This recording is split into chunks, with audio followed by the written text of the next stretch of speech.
This is CBC Winnipeg News.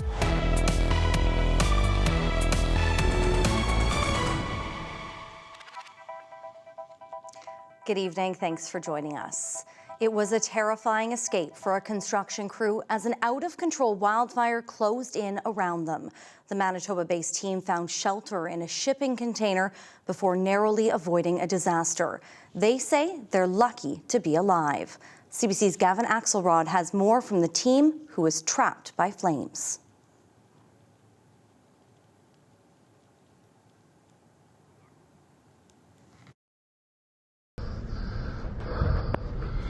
I'm scared. Trapped. That's Carl Janile.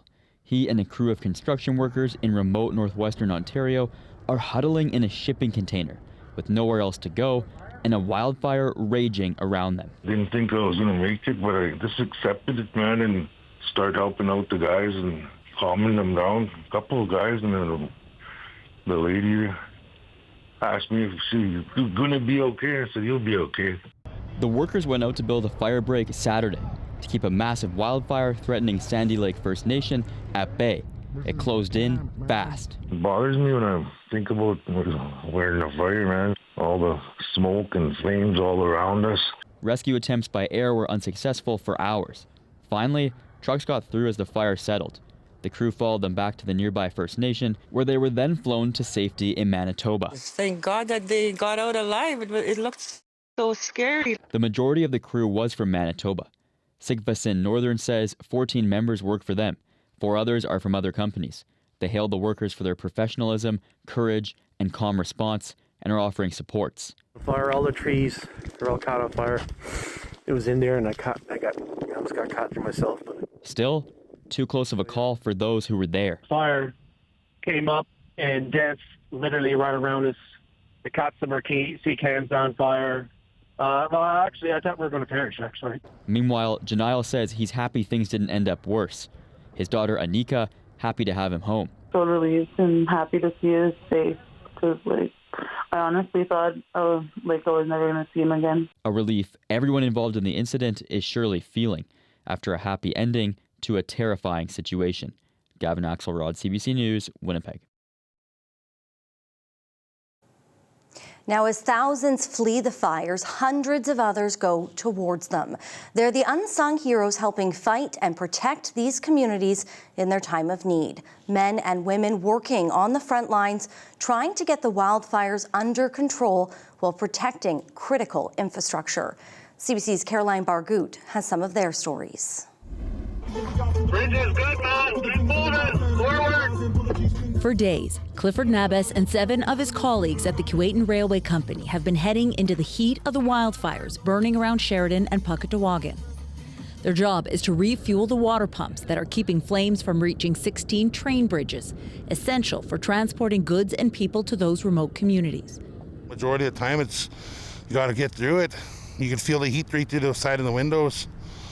There's a few times we've drove through fire where it's actually raining fire on the window. Nabes estimates he's seen between 50 to 60 miles of forest that's been destroyed around Puckatawagan and Sheridan. This is what it looks like when wildfires burn through wooded areas. As you can see, it is still smoldering. Emergency responders come in with heavy machinery, knock down some of these trees, and create what's called a fire break to prevent the flames from spreading. Then firefighters on the ground and helicopters in the air come in with water to try to put out the flames. Alert, emergency engine trim.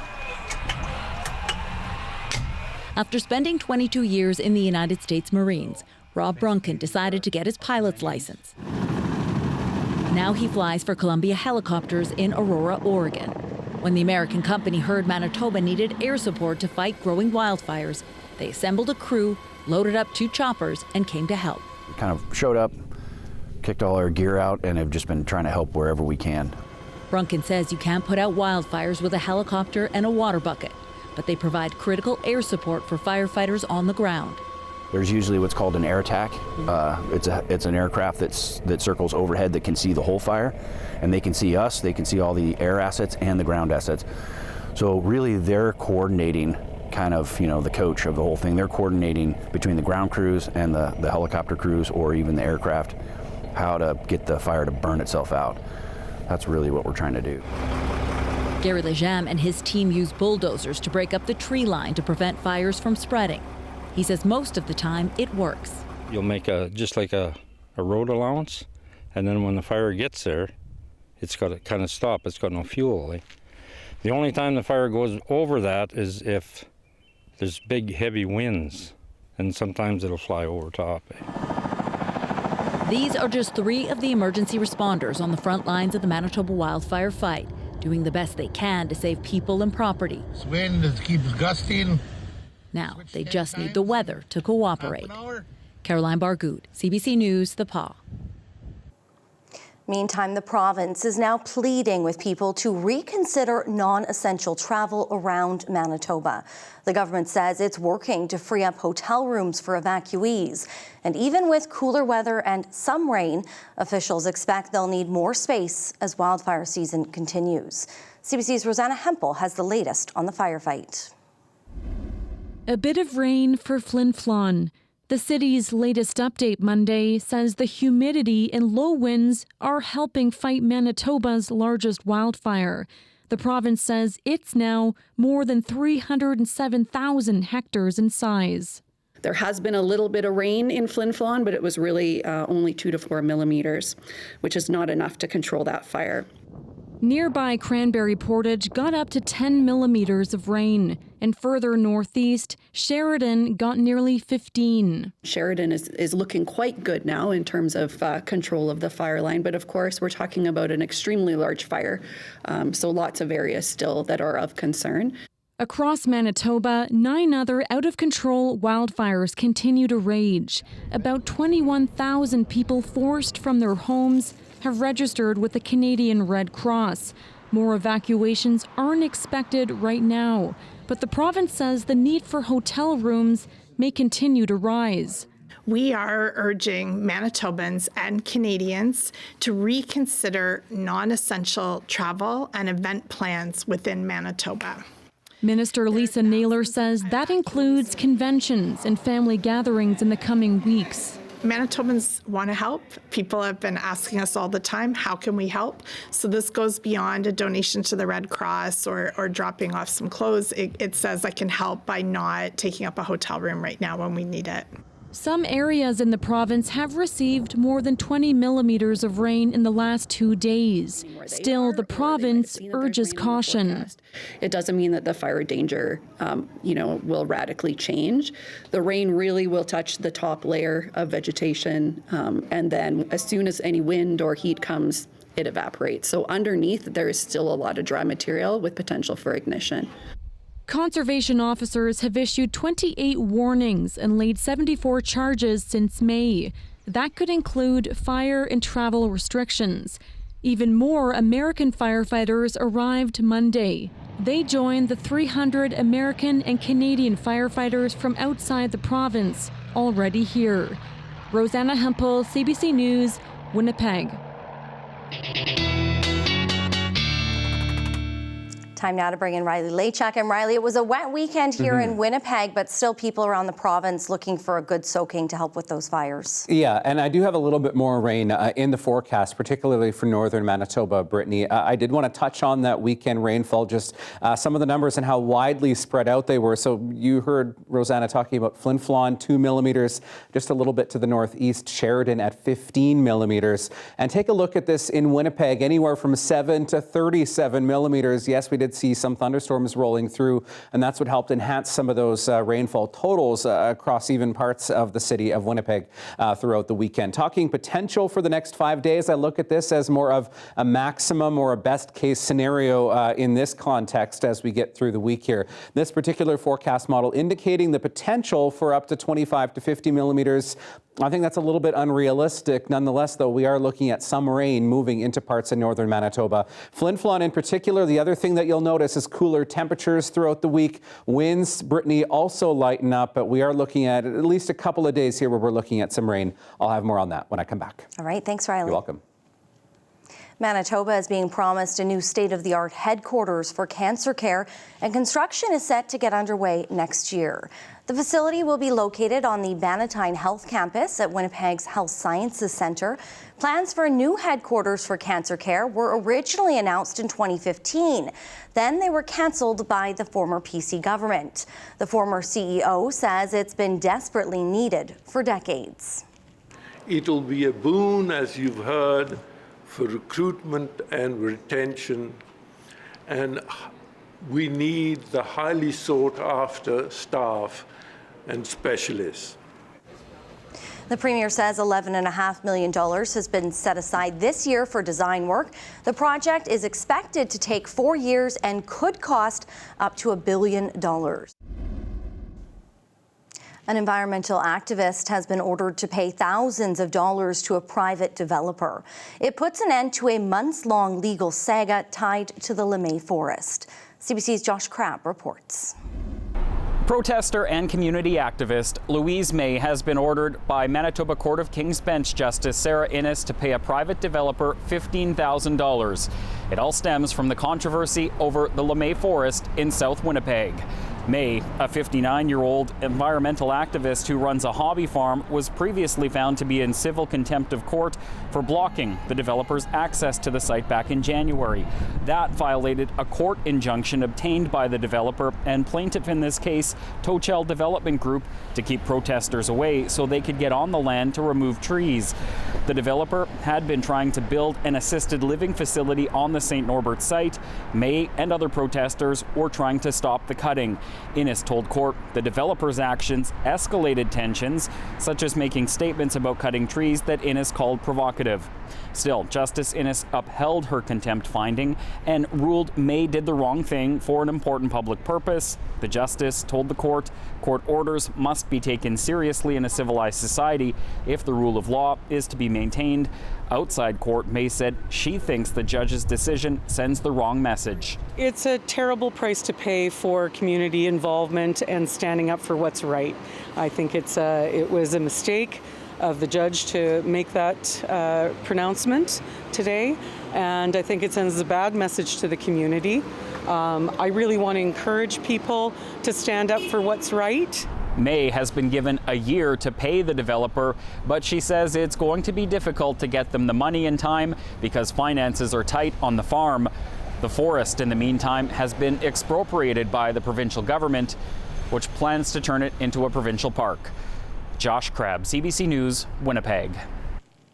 A former Manitoba NDP cabinet and vice president has quit the party. It's all over what he calls top-down leadership and unprogressive policies. As CBC's Bartley Kivas reports, the Premier is shrugging it off. Polls suggest Manitoba Premier Wab Kinew is one of Canada's most popular politicians. This former party member suggests Kinew is more of a populist politician. Chris Wiebe ran as the NDP candidate in Dawson Trail in the last election and served as a party vice president. But he quit the NDP this spring, citing Kinew's leadership style and the party's direction. They campaigned as progressives, but they're governing as conservatives. Wiebe says he's upset the NDP continued some PC tax cuts and have done little on climate change. He says he's most upset Kinew is now entertaining the idea of expanding oil and gas pipelines. We had multiple meetings with Mr. Kinew throughout the campaign as candidates to talk about policy, and one of his lines in the sand was no more pipelines. When CBC News asked Kinew about this today, he rejected the question. It's a big tent, and there's room for everybody on board Team Manitoba. Wiebe says there's no room for someone like him, who was inspired to enter politics by the late Transcona Social Democrat Bill Blakey. Wiebe says Kinew has turned his back on those principles. We're living through a third age of Pallister. I think that it's an austerity budget that they've given us, and healthcare is not getting better. Education is not getting better. We're struggling for post-secondary education. So I don't see much of a difference between us and the Conservatives. The Premier laughed off any parallel to Pallister. Anyone who's seen me try to play basketball would reject the comparison to Brian Pallister, and for what it's worth, I've never seen Brian Pallister put on a pair of skates. According to Manitoba's most senior political observer, criticism from someone as sober-minded as Chris Wiebe should be taken seriously. This is not an angry, disgruntled individual like Mark Wassilou, whose ambitions were blunted by Canoe's decision to exclude him from cabinet and then has gone on rants on social media attacking the leader. This is somebody who's a reflective, serious person. Paul Thomas says it's clear the Canoe government is focused on popularity. That, he says, may come at the expense of making tough decisions. Bart Lekivas, CBC News, Winnipeg. Prime Minister Mark Carney says Canada will spend 2% of national GDP on defence this year. That's the target NATO members agreed to spend on defence back in 2014. Carney emphasized the importance of taking that step, given the current volatility of international relations.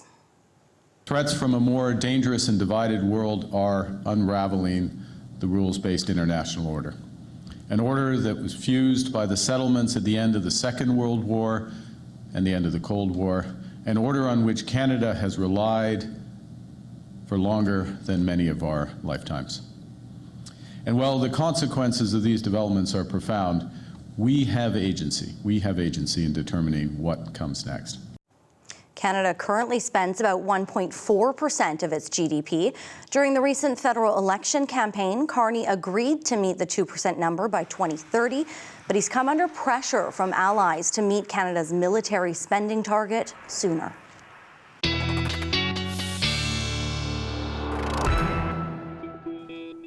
Riley is back in now, and it was a bit of a chillier weekend for us here in Winnipeg. We saw some of that rain. I know I cozied up inside on Sunday, but still really hoping for some of that rain to hit areas of the province that need it most. Yeah, unfortunately not looking at the steady rain that we need to really saturate the ground and saturate some of that dry vegetation, but again, I've been saying it for a few days now. We'll take what we can get as it comes, and that's what we've got in the forecast for the next few days is a little bit more rain. So we'll run the numbers for you here, starting with a look at satellite radar. And we have been sort of stuck under this cloud cover in southern Manitoba today, but a sunnier day to the west into Westman, places like Brandon enjoying a little bit of sunshine into the afternoon. That's what's allowed temperatures to elevate slightly throughout the day. You'll notice a little bit of rain starting to move into the Parkland, into the Swan River region right now. This all part of the next weather maker that will make its way across northern Manitoba and will give us a little bit more rain here. So timing this out, the leading edge, as you saw, starting to move in by the morning, around a rain moving into places like Flin Flon through Sheridan, Lynn Lake. I mean, not in the amounts we'll need, but again, we'll take what we can get as we get through the next few days here. Out of some of this, particularly where the further south you are into some of the sunshine, the chance that maybe we get a few rumbles of thunder or some lightning out of this as well. So we'll keep an eye on that. But as we get through Wednesday, we get another round of rain. Again, this one, at least according to this forecast model, almost entirely missing Flin Flon, but hitting areas further north, Lynn Lake, Sheridan, the areas where we are looking at a little bit more fire activity from that massive fire in northern Manitoba. That on and off shower, light rain continues as we get through Wednesday, even into Thursday in some cases for parts of northern and central Manitoba. What this translates to is really 1 to 5, I'd say 10 millimeters tops for parts of northern Manitoba into some of these darker greens back into Saskatchewan. But again, we'll take what we can get here, even if there is some embedded thunderstorms.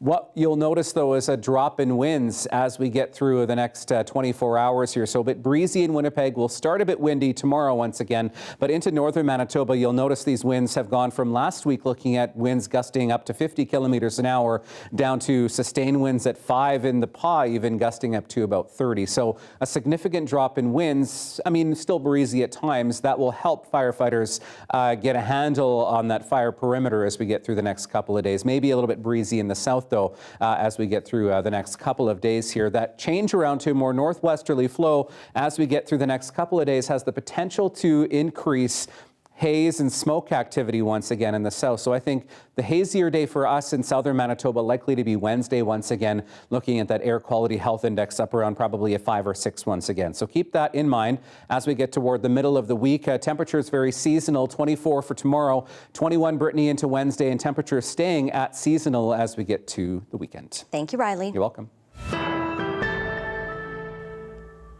In the face of dangerous wildfires and in spite of mandatory evacuation orders, some people don't leave willingly. At times, some choose to stay behind in these communities.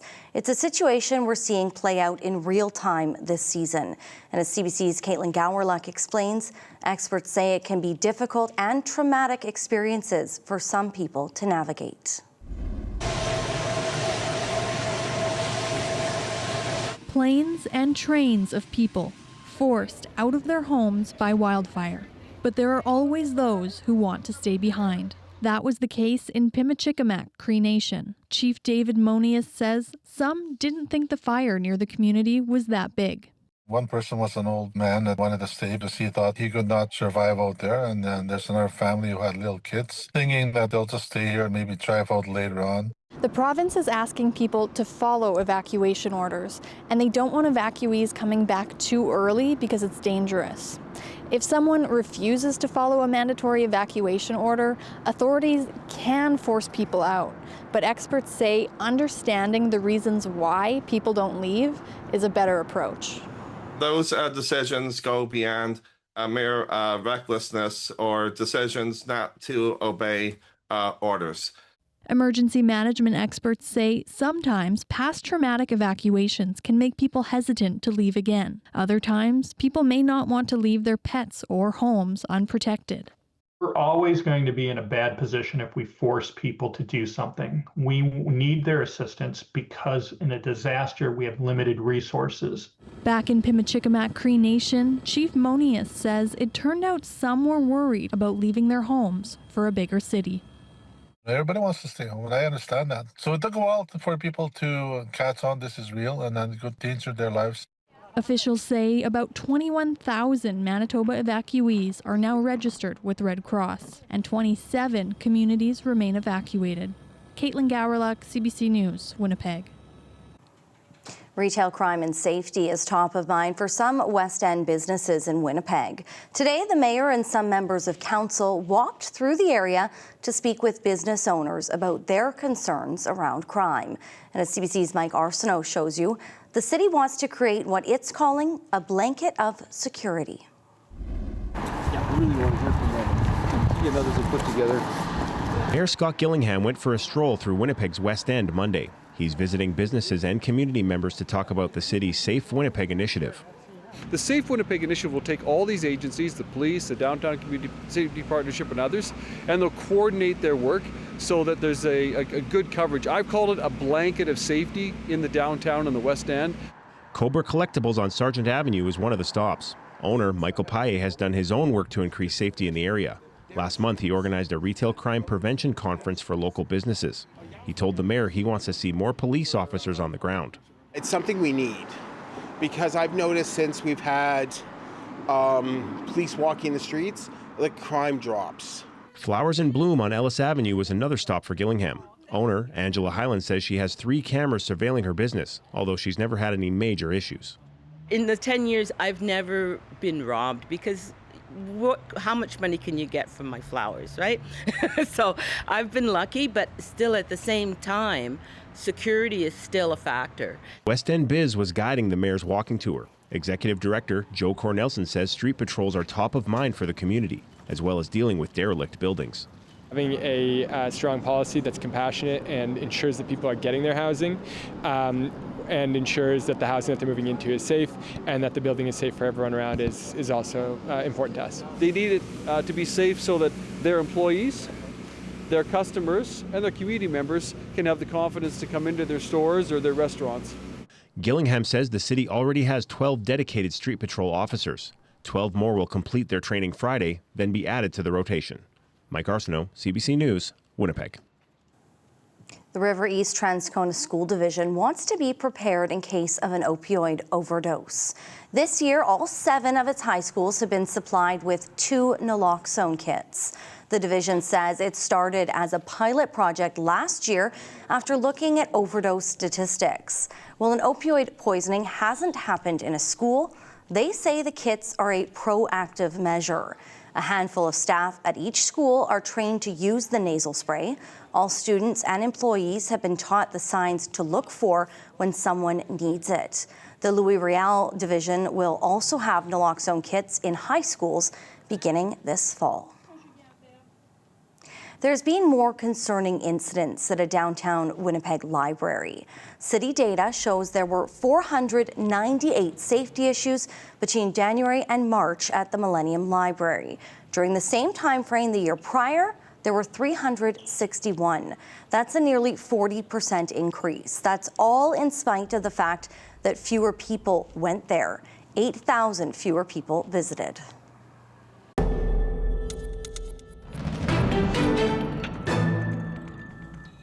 More U.S. National Guard troops are on the streets of Los Angeles after a weekend of violence.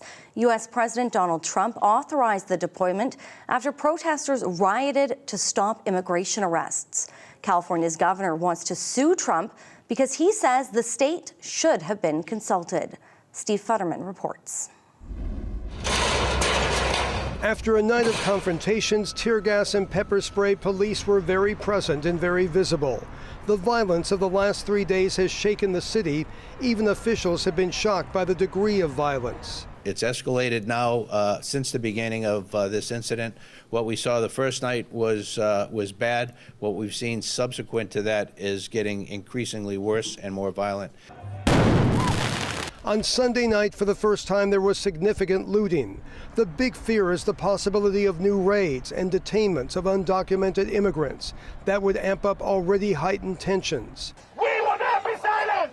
We will not be silent! And we will not be intimidated. Donald Trump's decision to deploy National Guard troops has also brought anger. If I didn't get involved, if we didn't bring the Guard in, and we would bring more in if we needed it, because we have to make sure there's going to be law and order. It's a peaceful march, and we will not be intimidated by the federal troops that have been unleashed into our communities. We stand strong, and we stand as one. The last time National Guard troops were brought to LA to deal with civil unrest was more than 30 years ago, after the not guilty verdict for police officers accused of beating Rodney King. A midday rally took place, drawing a few thousand people, many carrying new signs that have suddenly become popular. City officials are urging people to stay peaceful, but that could be a tough thing to ask for, especially with emotions so high. Police say another problem is outside agitators who simply want to cause trouble. Steve Futterman for CBC News, Los Angeles. An Australian TV reporter was shot with a rubber bullet on Sunday while covering the protests in Los Angeles. The LAPD moving in on horseback, firing rubber bullets at protesters, moving them on through the heart of LA.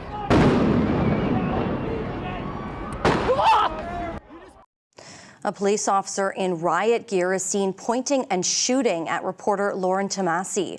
Her news organization says Tomasi and her camera operator are safe and continuing their work. Authorities have banned protests in downtown LA. Meanwhile, Donald Trump's travel ban on nationals from 12 countries entering the U.S. took effect today. The president says the move is to protect the U.S. from what he calls foreign terrorists. And he says he is focused on countries whose citizens have a history of visa violations. But many officials and people from the listed countries have questioned those claims. In addition to the dozen countries facing an outright ban, 7 others will see partial restrictions. The action is similar to a move Trump made during his first term. Then he barred travelers from 7 Muslim-majority countries. Israel has intercepted a boat carrying Greta Thunberg and other activists. The stated intention of those on the boat was to deliver aid to Gaza. But Israel calls the boat, quote, the selfie yacht, and says it was a publicity stunt. Crystal Gamansing reports.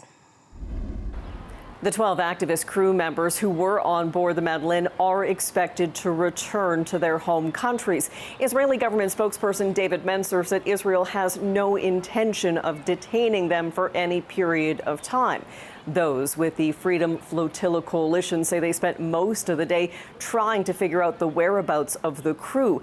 Their last interaction with them was around 3 a.m. That's when Israel Defense Forces intercepted the vessel as it made its way from Italy towards Gaza. They boarded at about 3 a.m. and there were some images released at that time. There was also a lot of attention paid to pre-recorded messages from those on board. Those messages were meant to encourage people around the world to call for their release. If you see this video, we have been intercepted and kidnapped in international waters by the Israeli occupational forces or forces that support Israel. I urge all my friends, family and comrades to put pressure on the Swedish government to release me and the others as soon as possible. Menser was asked about the language used in that video, and he took exception to Greta Thunberg using the phrase kidnapped. In more than 20 months, Greta has not found one single moment to call on the release of our hostages. Not one single moment. And she has the chutzpah to say that she has been kidnapped. While there was some aid on board the vessel, Menser said this wasn't about feeding Gazans. He said it was about feeding individual egos. Crystal Gamansing, CBC News, Jerusalem.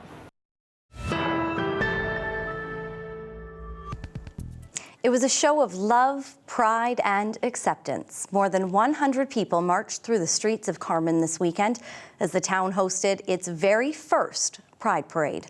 As CBC's Gavin Axelrod shows us, for some, it was a long time coming, and for others, a full circle moment.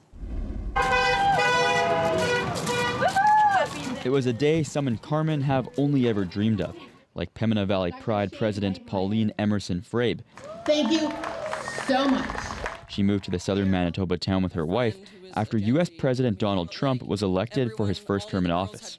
We didn't want to go back in the closet just because we moved to this little town. So it means so much. This is a dream come true for us. We've been working on making this happen for 8 years now. Emerson Frabe says Carman hasn't always been the most inclusive place, and pride flags have been stolen in the past. But none this week. We've had no problems with any acceptance happening here this week. This is what freedom looks like. We are what freedom looks like. Canada is a country where we are free. that's something Brett Owen doesn't take for granted. Owen came home to Carman from Toronto for their engagement party and remembers what it was like to grow up here. You feel very alone, you feel really lost, you feel like no one can really relate to what you're going through. And so I think for young people to see older queer people who are happy, who are in love, who are themselves authentically, it's the most important thing you can have. Thank you! I don't think I ever did imagine this happening here, so to see it and to be a part of it, it's amazing. They joined more than 100 people in Saturday's march through downtown Carman. At two different points, a handful of protesters stood by, holding posters with biblical scripture. Despite that, Emerson Frabe says things are getting better across the province's small towns. So many people dismiss them as closed-minded, very, very conservative. There are a few folks like that. There are a few folks like that everywhere. But there are so many welcoming and loving individuals in these small communities. And they were out in full display Saturday. Gavin Axelrod, CBC News, Carman.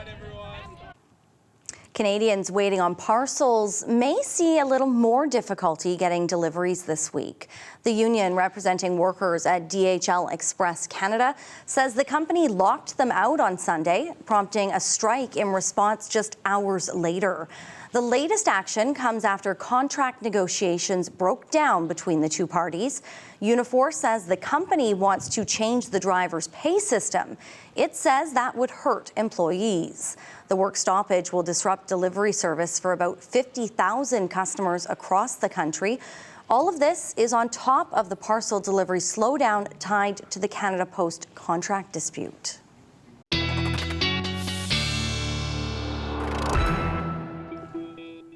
It was an inside day for many pups over the weekend. I know mine was enjoying some couch time as opposed to being outside for those nice long walks, but albeit a nicer temperature for some of them as well. Yeah, exactly. Especially when we see temperatures that are in the 30s, high 20s. Very early in the season. Yeah, that can be a little hot for the pups, especially if you're out walking on some pavement. So I don't have a return to those temperatures, but certainly looking at temperatures remaining pretty seasonal, Brittany, as we get through the next couple of days here. Let's start with the dog walking forecast. As we get into Tuesday, I mean, maybe a little bit more cloud cover in the morning, but we'll start to see some of that pushing eastward as we get through the day. Great day for pups like Charlie to get outside, enjoying the bird bath, or what's left of the bird bath and the inside of it right now. Thanks, Pat, for sending this picture, and you can send yours to talkback@cbc.ca. So 13 degrees first thing in the morning, at times breezy through the day. Tomorrow up to 24 in the afternoon. That's fairly seasonal for this time of the year, and 21 by the evening. By the way, just wanted to mention that we have our first named hurricane of the 2025 hurricane season. Barbara officially getting to a Category 1 off the Pacific coast of Mexico, barely, the threshold being 119 kilometers an hour for a Category 1 storm, now at 120 kilometer an hour winds. Not expected to have much of an impact on the coast of Mexico, aside from some potentially life-threatening storm surge or some high waves as we get through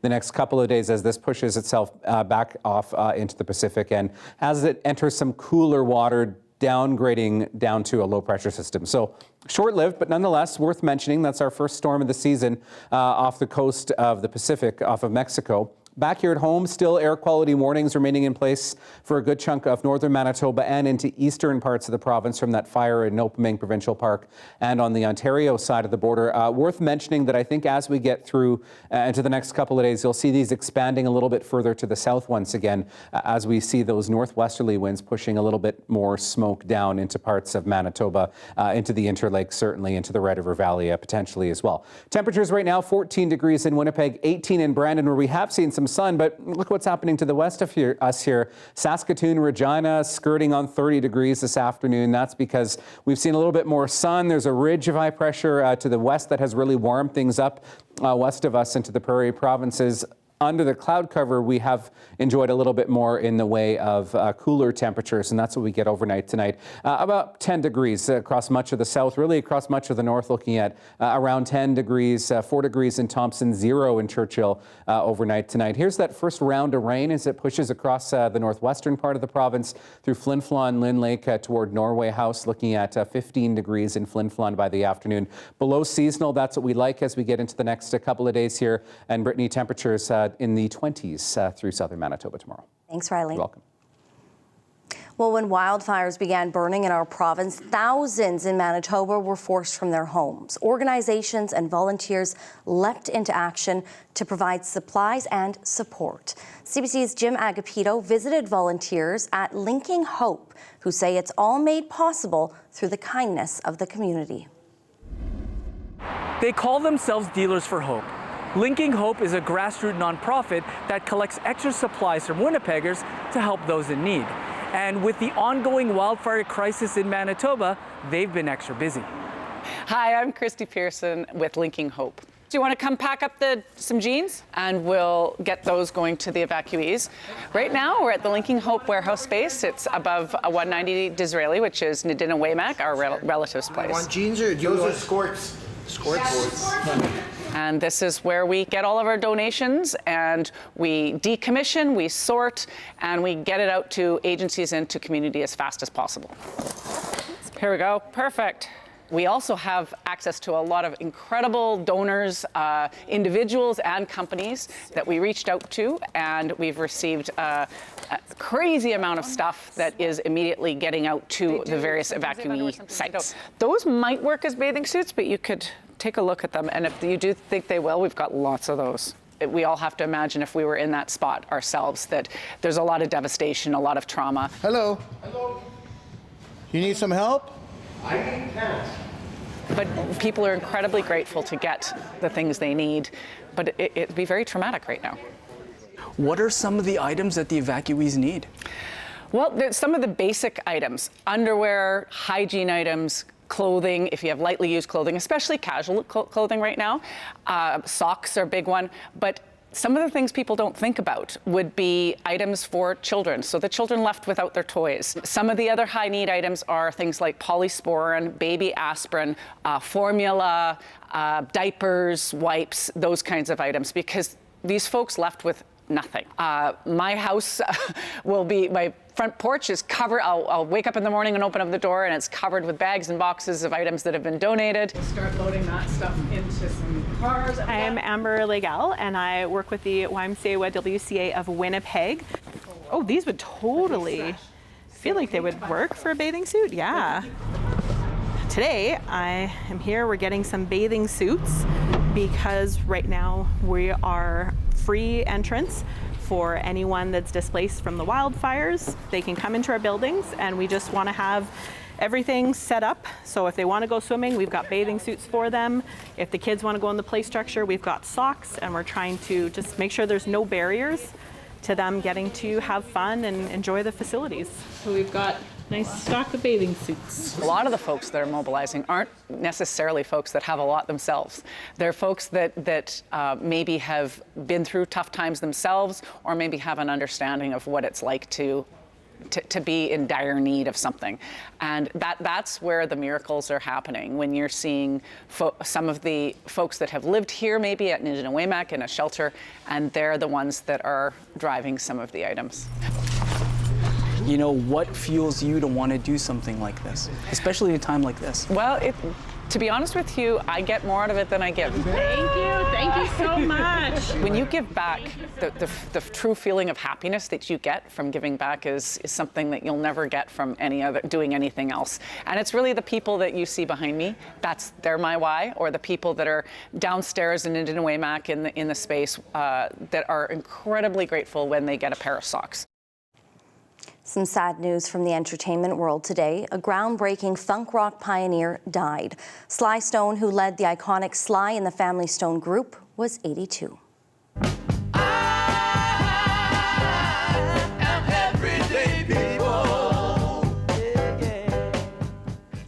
That's their hit, Everyday People. Sly Stone played guitar, sang, and was the lead songwriter for the group he founded with his siblings in 1966. They knocked off a series of major hits over the next decade. The band was the first major American rock group to have a racially integrated mixed-gender lineup. More to come straight after this. The impact of the Winnipeg Jets playoff run is being felt far beyond the game. Proceeds from the whiteout street parties are being donated to 4 downtown community organizations. The street party raised almost $265,000. Half the proceeds will be given to United Way Winnipeg for critical support for homelessness, addiction, and mental health. The money will go towards places like Velma's House, a shelter for women fleeing domestic violence and abuse, and the Downtown Community Safety Partnership. One organization says the donation will change many lives. You know, there's so much, it's been a tsunami of need. And just, you know, that we believe in a hand up, not a hand out. And helping our young people to realize their dreams, to realize their potential. Nearly 35,000 fans took in the team's outdoor celebrations.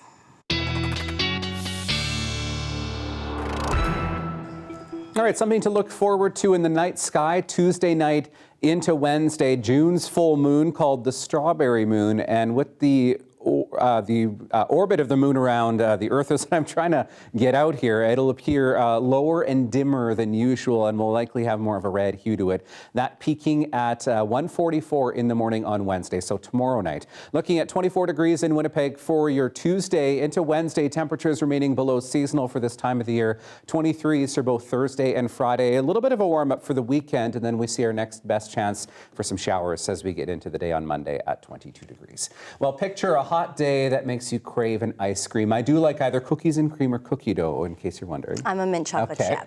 But what if those flavors are more unusual, like pickled onion or sriracha? That's the menu for tonight's Daily Lift.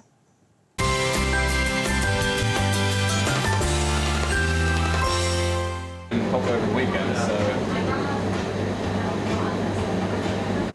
Okay, are you ready to savor the unconventional flavors, or do you take a hard pass on this soft serve? The experimental pop-up store in London is back this year. And while some of these flavors might be a little offbeat, off-putting to some, Quaker Oats, Twiglets, and Birds Custard remain the favorites by customers. The ice cream project was started by luxury handbag designer Aya Hansmarch. Extra virgin olive oil was one of the other flavors. I don't know. I've had the olive oil one, not bad. Some of those other ones, it might be a pass. You know what for I me. do? Pierogi flavor. Oh. That one I would do. All right, we'll have to test it. Manitoba favorite. Yeah, exactly. Have a great night. We'll see you back here tomorrow.